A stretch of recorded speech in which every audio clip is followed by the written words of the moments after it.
ځواني کې سړي ته دا مسله ډېره وي، یو حسین مخ ووینې بیا چې کله ته ویده کېږي په دغه خیال باندې ویده سي، دغه خیال کې راولې د دغه صورت حسین سره ته د وصال لارې لټوي. دا ډېره خطرناکه مسله ده.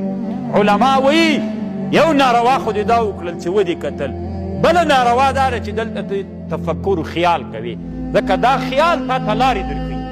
که یو ناڅاپه هغې جلۍ سره ته مخ سي، هغه هلک سره د زنا زمینه هم درته متعهد یې نسي کولی، ځکه یې نسي کولی تا کې جرأت نه وي.